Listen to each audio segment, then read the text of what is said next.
HS24 న్యూస్కి స్వాగతం. నేను విజయ. డీటెయిల్స్లోకి వెళ్తే, తిరుమల తిరుపతి దేవస్థానంపై సీఎం చంద్రబాబు సచివాలయంలో సమీక్షా సమావేశం నిర్వహించారు. ఈ సందర్భంగా భక్తుల సౌకర్యాలు మెరుగుపరిచేందుకు గత 9 నెలల కాలంలో తీసుకున్న చర్యలపై టీడీపీ ప్రజెంటేషన్ ఇచ్చింది. పెరుగుతున్న భక్తుల రద్దీ నేపథ్యంలో భవిష్యత్తులో చేపట్టే చర్యలపై టీడీపీ పెద్దలతో సీఎం సమీక్ష జరిపారు. టీడీపీ దర్శనాలు, వసతితో పాటు వివిధ సేవలపై భక్తుల నుంచి సేకరించిన అభిప్రాయాలపై చర్చించారు. బ్రహ్మోత్సవాలు, రథసప్తమి, వైకుంఠ ఏకాదశి వంటి ప్రత్యేక సమయాలతో పాటు సాధారణ రోజుల్లో భక్తులకు కల్పిస్తున్న సౌకర్యాలు, వారి అభిప్రాయాలపైన చర్చలకు వచ్చాయి.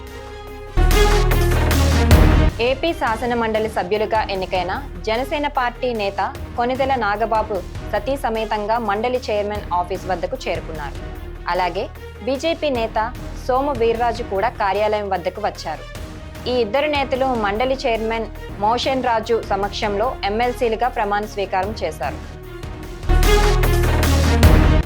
విజయనగరం రైల్వే స్టేషన్ యార్డ్ వద్ద నాగవల్లి సూపర్ ఫాస్ట్ ఎక్స్ప్రెస్ పట్టాలు తప్పింది. ప్యాసింజర్లతో వెళ్తున్న ట్రైన్ విజయనగరం నుంచి బొబ్బిలి వైపు వస్తుండగా ఈ ఘటన జరిగింది. దీంతో అధికారులు అప్రమత్తమయ్యారు. వెంకటలక్ష్మి థియేటర్ కూడలి దగ్గర ఎక్స్ప్రెస్లోని చివరి 2 బోగీలు పట్టాలు తప్పాయి. అయితే ట్రైన్ నెమ్మదిగా వెళ్లడం వల్ల ఎలాంటి ప్రమాదం జరగలేదు. రైల్లోని ప్రయాణికులు సురక్షితంగా ఉన్నారు. ఘటన గురించి తెలియగానే రంగంలోకి దిగిన రైల్వే అధికారులు ప్రయాణికుల కోసం ప్రత్యామ్నాయ ఏర్పాట్లు చేశారు. ఆన్లైన్ బెట్టింగ్ యాప్ కేసులో ఛత్తీస్గఢ్ మాజీ సీఎం కాంగ్రెస్ నేత భూపేష్ బఘేల్పై సిబిఐ ఎఫ్ఐఆర్ నమోదు చేసింది. బెట్టింగ్ యాప్ కుంభకోణంలో లబ్ధిదారుల్లో బఘేల్ ఒకరని తెలిపింది. గతంలో ఎన్ఫోర్స్మెంట్ డైరెక్టరేట్ కూడా తన ఎఫ్ఐఆర్లో ఇదే విషయాన్ని పొందుపరిచింది. కాగా ఆన్లైన్ బెట్టింగ్ యాప్ కేసులో భూపేష్ బఘేల్పై భారత శిక్షా స్మృతిలోని సెక్షన్ 120B నేరపూరిత కుట్ర, మోసం 420, ఛత్తీస్గఢ్ జూదం నిషేధ చట్టం కింద ఎఫ్ఐఆర్ నమోదు చేసింది. ఎఫ్ఐఆర్లో బఘేల్ను 19 మంది నిందితుల్లో 6వ వ్యక్తిగా పేర్కొంది. సిబిఐ తనపై తప్పుడు ఆరోపణలు చేస్తుందని బఘేల్ అన్నారు.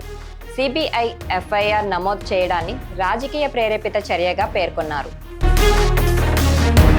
భారత సైన్యం మరోసారి పాకిస్తాన్ సైనికుల చొరబాటు యత్నాలను భగ్నం చేసింది. దాయాది దేశ సైన్యం కాల్పుల విరమణ ఒప్పందాన్ని ఉల్లంఘించింది. జమ్మూ కాశ్మీర్లోని పూంచ్ జిల్లాలో నియంత్రణ రేఖ వద్ద పాక్ ఆర్మీ చొరబాట్లకు పాల్పడిందని భారత సైనిక వర్గాలు వెల్లడించాయి. ఏప్రిల్ 1న కృష్ణా ఘాటీ సెక్టర్ వద్ద పాక్ ఆర్మీ చొరబాట్లకు పాల్పడిందని తెలిపాయి. ఈ నేపథ్యంలో అక్కడ మందు పాత్ర పేలిన ఘటన చోటు చేసుకుంది. ఆ తర్వాత పాక్ సైన్యం కాల్పులు జరిపి ఒప్పందాన్ని ఉల్లంఘించినట్లు పేర్కొన్నాయి. అందుకు ధీటుగా బదులిచ్చిన భారత సైన్యం ఎదురు కాల్పులు జరిపినట్లు సైనిక వర్గాలు వెల్లడించాయి. ఈ ఘటనలో 5గురు చొరబాటుదారులు మరణించినట్లు తెలుస్తోంది. తమ వైపు ఎలాంటి ప్రాణ నష్టం జరగలేదని భారత ఆర్మీ వెల్లడించింది. జపాన్లో జననాల రేటు తగ్గిపోతుండడం వల్ల అక్కడి ప్రభుత్వం కీలక నిర్ణయం తీసుకుంది.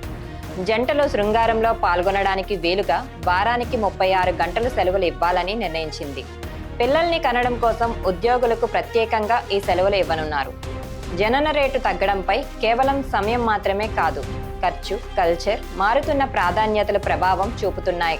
యువకుల ఆర్థిక అస్థిరత, పిల్లల సంరక్షణపై ప్రణాళికలు లేకపోవడం, తల్లిదండ్రులుగా మారేందుకు భయపడి అసలు ఆ ఆలోచన చేయకపోవడం వంటి కారణాలు ఉన్నాయని జపాన్ సర్కార్ అభిప్రాయపడింది. భారత్ సహా కీలక వాణిజ్య భాగస్వామ్య దేశాలపై అమెరికా విధించే ప్రతీకార సుంకాలు నేటి నుంచి అమలు కానున్నాయి.